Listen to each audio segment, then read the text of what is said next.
Good day from Tenuta Il Finale.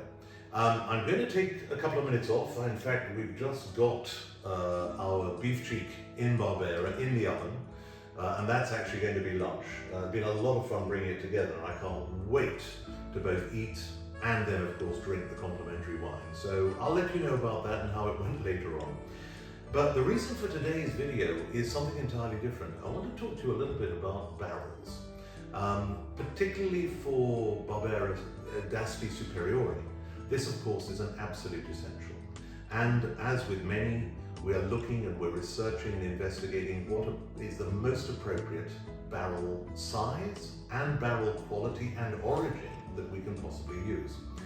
Now, we've been in many ways very traditional. We've decided that we're using French oak. We still find it by far the best and the most sympathetic of product to use in the nurturing and in fact in the maturing of the wine. But then comes of course a very, very interesting conundrum, and that is, what level of toast are you going to put in your barrel? Now, the toasting is basically, in simple terms, burning the inside of the barrel to prepare it for the receipt of the wine and therefore for the ongoing process of maturation within the oak. You've got, in simple terms, probably three grades. You've got a low toast, you've got a medium toast, you've got a high toast.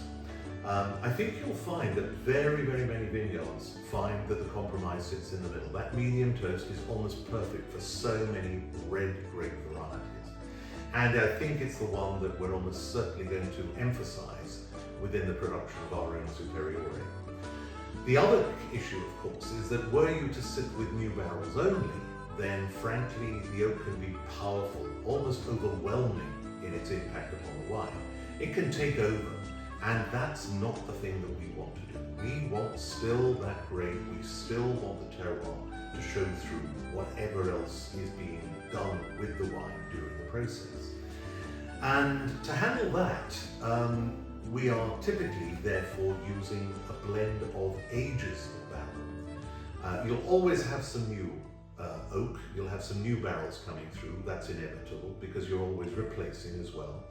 But equally, you've got the opportunity, and most producers will introduce 1- and 2-year-old barrels so that you get a softening, you get a different sort of profile, if you like, to the wine, and the wine doesn't get overtaken by the oak in which it has sat for so many months. For us, we've used around about 30% new oak. It'll be interesting to see how that now progresses and what that does to our Superiore from 2023. We've also used older barrels, and this year we've remained basically with the Barrique, which is around 225 litre capacity. But even there is a massive debate going on between us all, and in fact I think next year, very excitingly, we may well bring in some of the really large tonneaux.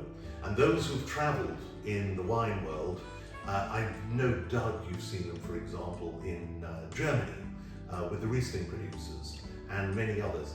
What it gives is a softness, it gives an interpretation of oak and its impact, which is very, very gentle upon the wine. It's not going to fight, if you like, with the flavours and with the smell and with the nose of the wine that we're producing.